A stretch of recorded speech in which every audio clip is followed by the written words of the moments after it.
잠깐 영상 끄지 마세요. 딱 30초만요. 저 지금 여러분한테 좀 불편한 얘기 하나 드릴 건데요. 요즘 주변에 AI 공부한다고 야근하는 사람들 있잖아요. 파이썬 학원 끊고 프롬프트 강의 사고 유튜브 알고리즘에 AI 영상만 뜨는 분들. 그분들이 지금 열심히 하는 건 맞는데 안타깝게도 그게 가장 위험한 방향일 수 있어요. 진짜로요. 왜냐면 AI를 가장 열심히 배우는 사람이 AI한테 가장 먼저 밀려난다는 데이터가 이미 나오고 있거든요. 이게 무슨 말인지 조금 이따가 제대로 설명드릴게요. 지금은 그냥 이게 무슨 소리지? 하고 계속 보시면 됩니다. 지금 이 순간에도 뭔가 조용히 일어나고 있어요. 판교 개발자들 일자리 5,000개가 21개월 만에 사라졌고요. 대기업 신임 채용 공고는 작년 초 대비 43%가 증발했습니다. 의사, 변호사, 회계사, 부모님들이 이것만 되면 평생 먹고 산다고 했던 직업들이 지금 가장 먼저 흔들리고 있어요. 근데 정작 뉴스에서는 이걸 AI 시대 준비하세요 한 줄로 떼우고 넘어가죠. 오늘 이 영상은 그 준비가 구체적으로 뭔지 알려드리는 영상입니다. AI 시대에 진짜 돈이 되는 먹거리 5가지, 지금부터 같이 보겠습니다. 근데 시작하기 전에 하나만 말씀드릴게요. 오늘 제가 드릴 얘기 끝까지 다 들으셔야 해요. 중간에 나가시면 절반짜리 정보만 갖고 가시는 거라서 사실 절반짜리 정보가 없는 것보다 더 위험할 수도 있거든요. 자, 시작합니다. 2026년 초에 산업연구원에서 보고서 하나가 나왔어요. 제목이 뭔지 아세요? AI발 고용 충격, 지진처럼 급작스럽게 발현할 수 있다. 국책연구기관에서 이런 표현 쓰는 거 거의 없거든요. 그만큼 심각하게 보고 있다는 거죠. 실제로 숫자를 보면요, IT 개발자 취업자가 21개월 동안 7.8% 줄었습니다. 5,000명이 사라진 거예요. 판교 다니는 친구들한테 물어보면 다들 알아요. 요즘 신입 뽑는 데가 없다고요. 실제로 올해 1분기 국내 IT 업계 채용 공고가 1년 전보다 13.4% 줄었고 특히 신입 개발자 채용은 18.9%가 빠졌습니다. 거기다 대기업 전체 신입 채용 공고는 43%가 증발했어요. 43%면 절반 가까이 없어진 거잖아요. 여기서 제일 중요한 게 있는데요. 이게 경기가 안 좋아서 생긴 일이 아니에요. 회사들 실적 나쁜 거 아닙니다. 오히려 AI 도입하면서 효율이 좋아지고 있어요. 근데 사람을 안 뽑는 거예요. 이게 뭘 의미하냐면 경기가 좋아져도 일자리가 안 돌아온다는 겁니다. 과거 불황이랑 완전히 다른 구조예요. 여기서 잠깐 비유를 하나 들어볼게요. ATM이 처음 나왔을 때 은행 창구 직원들이 이건 기계니까 우리 괜찮겠지 했을 거예요. 근데 지금 은행 창구 직원이 몇 명이나 남아있나요? AI는 ATM과 비교도 안 될 정도로 범용적입니다. 이메일 쓰고 보고서 만들고 코드 짜고 법률 검토하고 번역하고 사무직이 하는 일에 거의 전부를 할 수 있어요. 그럼 도대체 어디로 가야 하냐고요? 거기서 대부분의 사람들이 완전히 잘못된 방향을 보고 있어요. AI를 배우면 된다는 말이 반만 많은 이유가 있는데 그게 다음에 나옵니다. 진짜 무서운 건 수치가 아닙니다. 이 변화가 누구를 노리고 있는지 다음 장에서 데이터로 직접 보여드릴게요. 생각보다 훨씬 가까운 사람 얘기입니다. 여러분, 솔직히 물어볼게요. 주변에 의대 보는 부모님들 있으시죠? 로스쿨 보는 분들도 있고 회계사 시험 준비하는 친구도 있을 거예요. 그분들한테 이 얘기 꼭 전해드려야 할 것 같아서요. 한국고용정보원이 2025년 말에 발표한 AI 직업 대체 가능성 분석이 있어요. 결과가 충격적인데 의사, 한의사의 AI 대체 가능성이 99%로 전 직종 중 가장 높았어요. 회계사는 81%, 판, 검, 변호사는 79%, 그리고 컴퓨터 프로그래머도 엔트로픽이 직접 발표한 자료에서 AI 대체 위협도 1위가 됐습니다. 코딩 교육 열풍이 불었던 게 불과 3, 4년 전인데 지금은 그 코딩이 가장 먼저 대체되고 있어요. 근데 여기서 더 재밌는 게 나와요. 동아일보 기사에서 판교 현직자 인터뷰가 나왔는데 작년 말부터 분위기가 달라졌다. 신입 채용 자제 분위기가 생겼다고 했어요. 이게 윗선에서 조용히 내려온 방침이에요. 대놓고 발표하는 게 아니라 그냥 슬그머니 안 뽑는 거예요. 그러니 20대 취업자는 9만 7천 명이 줄고 30대도 3만 4천 명이 줄었습니다. 통계청 3월 발표 기준이에요. 미국도 볼게요. 메타가 2025년에 대규모 인력 감축을 했는데 회사 사정이 나빠서가 아니에요. 역대 최고 실적 내면서 사람을 자릅니다. 신동아 인터뷰에서 전문가가 이렇게 표현했어요. 이건 비용 절감이 아니라 일하는 방식이 근본적으로 바뀌는 것이라고요. 그럼 반대로 안전한 직업은 뭐냐? 앞서 말했던 요리사랑 바텐더가 AI 대체 가능성 0%였는데요. 또 소방관이랑 전기 기술자도 굉장히 낮아요. 그래서 요즘 20대들이 소방관이랑 전기 기사 자격증으로 몰린다는 기사가 나왔어요. 이게 단순히 기술직 선호가 아니라 AI 공포에서 비롯된 현상이에요. Z세대 직업 대이동이 지금 실제로 일어나고 있습니다. 그런데 여기서 한 발짝만 더 나가면 완전히 다른 세계가 보여요. 소방관, 전기기사, 이게 AI 시대에 살아남는 유일한 길이냐? 그건 아니거든요. 오히려 더 좋은 곳이 있어요. 다만 대부분의 사람들이 그게 어딘지를 잘못 알고 있어서 문제죠. 사람들이 AI 시대에 대해 갖고 있는 상식 중에 완전히 거꾸로 된 게 3가지 있습니다. 다음 장에서 하나씩 정면으로 부숴드릴게요. 커뮤니티 돌아다니면서 제일 많이 보는 말들 좀 모아봤어요. 코딩 배우면 AI 시대에 살아남는다. 프롬프트 엔지니어링이 미래 직업이다. AI는 결국 도구니까 내 직업은 괜찮다. 그리고 가장 많은 분들이 하는 말, 나중에 배우면 되지. 이거 하나씩 분해해 볼게요. 첫 번째, 코딩 배우면 된다는 말. 실제로 지금 가장 빠르게 대체되는 게 코딩이에요. GitHub 코파일럿, 클로드, GPT 이런 도구들이 신입 개발자가 하던 작업을 이미 대부분 처리해요. 반복적인 코드 작성, 버그 찾기, 기능 구현. 그래서 기업들이 신입 개발자를 안 뽑는 거잖아요. 코딩 자체가 기술이던 시대가 끝나가고 있습니다. 두 번째, 프롬프트 엔지니어링. 이건 솔직히 좀 안타까운 케이스예요. 2023년에 이걸 직업으로 밀었던 사람들이 있는데 지금 AI 모델들이 알아서 맥락을 파악하고 스스로 최적화하거든요. 프롬프트 스킬은 분명히 도움이 되지만 이걸 직업으로 삼겠다는 건 시장이 이미 많이 좁아졌어요. 세 번째, AI는 도구다는 말. 이게 제일 위험한 착각이에요.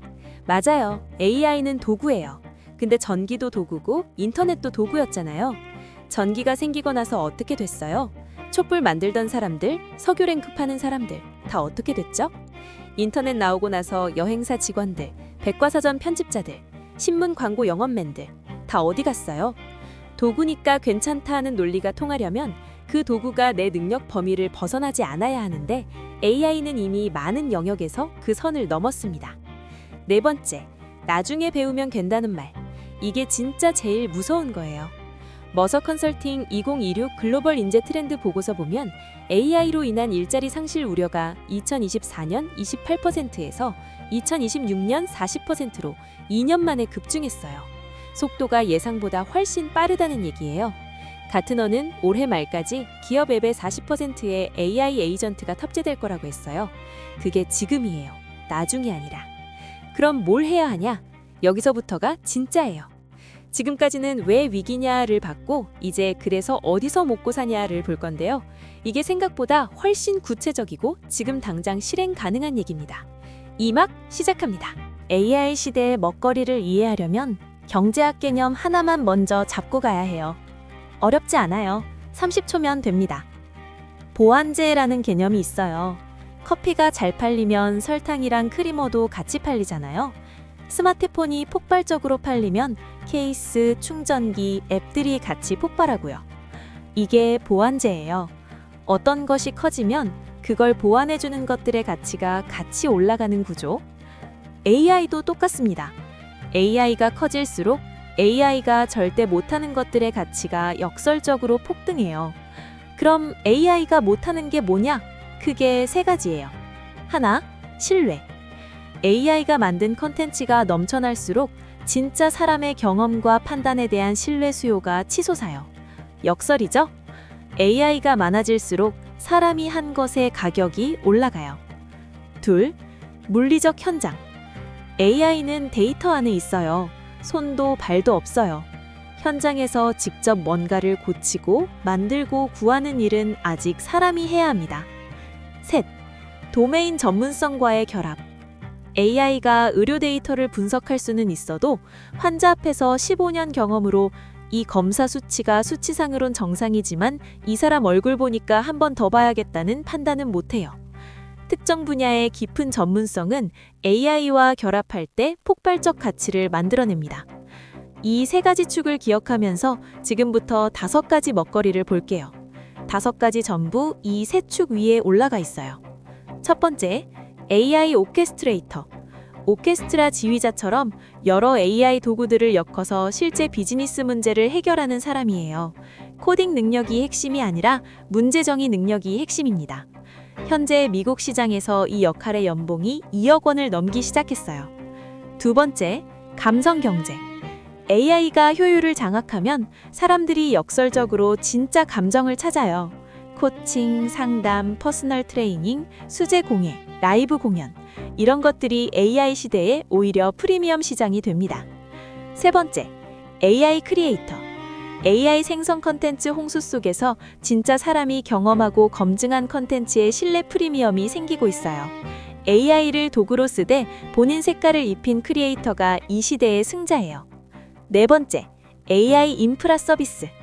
AI가 굴러가려면 반드시 필요한 물리적 인프라, 데이터 센터, 전력, 냉각 시스템, AI 전용 반도체. 이 시장이 지금 폭발 중이에요. 다섯 번째, AI 규제 윤리 시장. AI가 커질수록 정부와 기업이 AI를 통제하려는 수요가 폭증해요. AI 감사, 윤리 컨설팅, 규제 대응. 완전히 새로운 직업군이 지금 만들어지고 있습니다. 그런데 이 5가지, 나라마다 세대마다 유리한 포지션이 달라요. 나한테 맞는 게 어딘지 다음 장에서 기준 잡아드릴게요. 자, 비교를 해볼게요. 같은 AI 시대인데도 어디서 기회가 몰리는지가 나라마다 달라요. 미국은 지금 AI 인프라에 돈이 쏟아지고 있어요. 마이크로소프트, 구글, 아마존이 데이터 센터에 수백조 원씩 붓고 있거든요. 그러다 보니 미국에서 갑자기 몸값이 뛴 게 전기 엔지니어랑 데이터 센터 운영자예요. IT 기업 주변 사람들한테 물어보면 갑자기 전기 관련 스펙 가진 사람 찾는다는 얘기가 나와요. 중국은 달라요. AI를 제조업에 결합하는 속도가 전 세계에서 제일 빠릅니다. 공장에 AI 로봇이 들어가면서 그 로봇을 이해하고 유지보수하는 기술 인력이 귀해졌어요. 공장 현장에서 AI랑 로봇을 다루는 사람이 지금 중국에서 가장 빠르게 몸값이 오르는 직군이에요. 한국은 어디에 있냐? 사실 한국이 굉장히 유리한 위치에 있어요. IT 인프라 세계 최고 수준이고 반도체 기술력 있고 K 컨텐츠로 글로벌 영향력도 있잖아요. 그래서 한국에서 가장 유망한 건 AI 크리에이터랑 AI 오케스트레이터 영역이에요. 특히 K 컨텐츠에 AI를 결합한 것들이 지금 글로벌에서 수요가 생기고 있는데 이 조합을 잘 다루는 한국인 전문가가 극히 드문 상황이에요. 이제 여기서 잠깐요. 사실 이런 분석, 유료 컨설팅 보고서나 전문 리서치 기관 가야 볼 수 있는 내용이에요. 뉴스에서는 AI 시대 준비하세요 이 한 줄로 끝내버리거든요. 그래서 이 채널이 있는 거예요. 구독 아직 안 하신 분들 지금 하고 가세요. 이런 정보 따로 찾으면 시간이 엄청 들어요. 여기 오면 한 번에 정리됩니다. 세대별로 가면 더 재밌어요. 20대는 사실 가장 유리해요. 디지털 감각이 있고 아직 커리어 방향을 정하지 않아서 처음부터 AI와 결합된 영역으로 진입하기 쉬워요. 근데 20대가 가장 많이 하는 실수가 뭔지 아세요? AI 스킬만 쌓고 도메인 전문성을 안 쌓는 거예요. AI를 잘 다루는 의사, AI를 이해하는 법률가, AI로 일하는 건축가. 이 조합이 답인데 AI만 공부하다가 정작 전문 분야가 없는 상태가 되고 있어요. 30, 40대는 어쩌면 가장 전략적으로 유리한 위치예요. 이미 도메인 전문성이 있거든요. 업계 10년, 15년 경험, 거기다 AI를 얹으면 되는 거예요. 새로 시작하는 게 아니라 기존에 가진 게 있는 상태에서 AI라는 무기를 하나 추가하는 겁니다. 이게 20대가 처음 시작하는 것보다 훨씬 강력해요. 50대 이상은 감정 경제가 답이에요. 30년 이상의 인생 경험과 연륜에서 나오는 통찰은 진짜 AI가 대체를 못합니다. 멘토링, 코칭, 전문 컨설팅, 이 시장이 AI 시대에 오히려 커져요. 왜냐면 사람들이 불안해지니까 누군가의 경험 있는 말 한마디를 더 원하거든요. 그런데 나는 어디에 있는지, 어떻게 포지셔닝해야 하는지 다음 장에서 구체적으로 정리해 드릴게요. 사실 이게 오늘 영상에서 제일 중요한 파트예요. 그래서 나는 뭘 해야 해? 이게 결국 오늘 여러분이 궁금한 거잖아요. 바로 갑니다. AI 시대의 개인 생존 공식을 딱 하나로 표현하면 이거예요. 도메인 전문성 곱하기 AI 활용 능력 이퀄 희소 가치. 곱하기예요. 더하기가 아닙니다. 도메인 전문성이 0이면 AI 활용 능력이 아무리 높아도 0이에요. 반대로 AI 활용 능력이 0이면 도메인 전문성이 아무리 있어도 갈수록 깎입니다. 이 두 개를 같이 가져야 해요. 그럼 어떻게 시작하느냐? 5가지 먹거리 중에서 본인한테 맞는 방향을 고를 때 기준이 있어요. 딱 2가지만 보세요. 첫째, 지금 내가 가장 잘 아는 분야가 뭔지. 둘째, 그 분야에서 AI가 만들어낸 가장 큰 불편함이나 새 수요가 뭔지. 이 교차점이 여러분의 기회예요. 예를 들어 볼게요. 마케팅 업계에서 7년 일했다면 AI 오케스트레이터 방향으로 가는 거예요. AI 도구들을 조합해서 마케팅 캠페인을 기획하고 실행하는 사람. 코딩 필요 없어요. 마케팅을 이미 아는 사람이 AI 도구를 배우는 거니까 이미 절반은 한 거예요. 인사 담당자였다면 AI 규제 윤리 시장이 가까워요. AI가 채용 과정에 들어오면서 생기는 법적, 윤리적 문제들. 이걸 이해하는 HR 전문가가 지금 극히 드물어요. 의료계라면 AI 의료 데이터를 해석하고 환자에게 설명하는 역할, 기술자가 못하는 영역이에요. 지금 당장 실행 가능한 것들도 드릴게요. 이번 주 안에 할 것, 지금 하는 일 중에서 반복적으로 하는 작업 하나를 골라서 AI 도구로 한번 해보세요. 결과가 좋든 나쁘든 상관없어요. 일단 써본 사람이랑 안 써본 사람의 차이가 생각보다 엄청나게 벌어지고 있어요. 한 달 안에 할 것, 본인 분야에서 AI로 해결할 수 있는 문제 하나를 정해서 작은 프로젝트를 만들어 보세요. 회사 내부에서 쓰든 개인 포트폴리오로 만들든 실제로 해봤다는 증거물 하나가 필요해요. 6개월 목표, 그 증거물을 하나 이상 공개하세요. 블로그든 영상이든 발표든. 세상은 나 이거 알아요가 아니라 나 이거 해봤어요에 돈을 줍니다. 하나만 더 드릴게요. 지금 가장 하지 말아야 할 것, AI 강의 계속 사는 것. 아는 것만 쌓고 실행을 안 하는 거요. 지식 수집이 행동을 대신하는 착각에 빠지면 완벽한 준비를 기다리다 3년이 지나 있어요. 자, 이제 마지막입니다. 오늘 배운 거 전부 정리하고 구체적인 로드맵 드릴게요. 여기서 나가시면 진짜 손해예요. 자, 여기까지 왔으면 거의 다 온 거예요. 정리하고 갑시다. 오늘 우리가 함께 확인한 것들이요. IT 개발자 일자리 5,000개가 21개월 만에 사라졌고 대기업 신입 채용은 43% 증발했어요. 의사, 변호사, 회계사, 개발자, 가장 안전하다고 믿었던 직업들이 오히려 먼저 흔들리고 있습니다. 근데 그와 동시에 AI가 커질수록 AI를 보완하는 것들의 가치가 폭등하는 구조가 생겼어요. 그 보완제가 오늘의 5가지 먹거리였죠. AI 오케스트레이터, 감정경제, AI 크리에이터, AI 인프라 서비스, AI 규제 윤리 시장. 그리고 이걸 개인 차원에서 실현하는 공식은 도메인 전문성 곱하기 AI 활용 능력이고요. 이제 행동 전략 3단계 드릴게요. 1단계 교차점 찾기. 지금 당장 종이권에서 내가 잘하는 분야와 오늘의 5가지 먹거리를 대입해 보세요. 그 교차점을 찾는데 30분이면 됩니다. 이게 여러분의 기회예요. 2단계 작게 시작하기. 이번 주 안에 AI 도구 하나를 실제 업무에 써보세요. 챗 GPT든 클로드든 뭐든. 처음엔 어색하고 결과가 별로일 수 있어요. 근데 그 어색함을 일찍 겪을수록 좋아요. 남들도 어색할 때 먼저 익숙해지는 거니까요. 3단계 증거물 만들기. 6개월 안에 뭔가 하나를 공개하세요. 글이든 영상이든 프로젝트든. 나 AI 시대에 이렇게 일하고 있어요를 보여주는 것. 이게 앞으로 여러분의 가장 강력한 명함이 될 거예요. 여기서 하나만 덧붙이면요. 이 3단계 완벽하게 준비해서 시작하려고 기다리지 마세요. 70점으로 지금 시작하는 사람이 100점 준비하다 3년 후에 시작하는 사람을 이깁니다.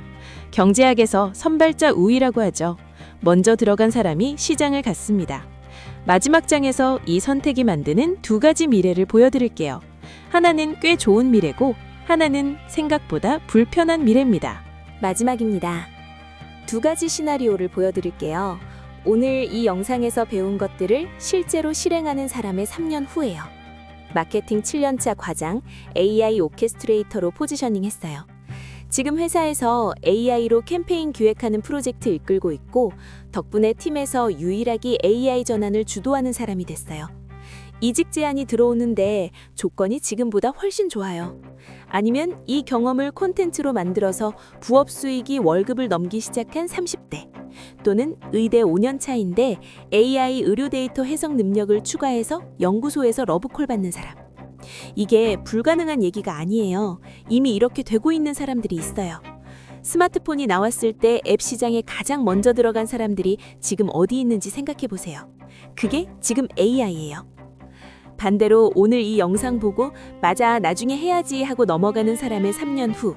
솔직하게 말씀드릴게요. 지금보다 선택지가 많이 줄어 있을 가능성이 높아요. AI 발전 속도가 우리 예상을 계속 뛰어넘고 있거든요. 2년 전에 지금 이렇게 될 거라고 예상한 사람이 몇이나 됐겠어요. 2년 후엔 또 우리가 상상 못하는 수준이 돼 있을 거예요. 산업연구원이 뭐라고 했어요? 지진처럼 급작스럽게 발현할 수 있다고요. 지진은 예고 없이 와요. 준비한 사람이랑 안 한 사람의 차이가 그때 갈려요. 그리고 마지막으로 이 말 드리고 싶어요. AI 시대가 무섭게 느껴지는 건 변화가 커서가 아니에요. 변화를 내가 컨트롤할 수 없다는 느낌 때문이에요. 근데 오늘 이 영상을 끝까지 보신 분들은 지금 이미 달라졌어요. 어디로 가야 하는지 알고 무엇부터 시작해야 하는지 알고 내가 가진 게 무엇인지 알아요. 아는 것 자체가 이미 통제권을 되찾은 겁니다. AI 시대는 모두를 평평하게 만드는 시대가 아니에요. 아는 사람과 모르는 사람의 격차를 역사상 가장 빠른 속도로, 역사상 가장 크게 벌리는 시대입니다. 여러분은 오늘 그 격차의 앞쪽에 서셨어요. 그 자리 계속 유지하세요. 구독이랑 좋아요 부탁드립니다. 근데 솔직히 구걸하고 싶은 게 아니라요. 앞으로도 이런 정보들 계속 올릴 건데 알림 설정 안 하면 진짜 못 챙겨보거든요. 여러분이 중요한 정보 놓치는 게 저는 더 싫어요. 그래서 드리는 말씀이에요. 긴 영상 끝까지 함께 해주셔서 감사합니다. 다음에 또 뵙겠습니다.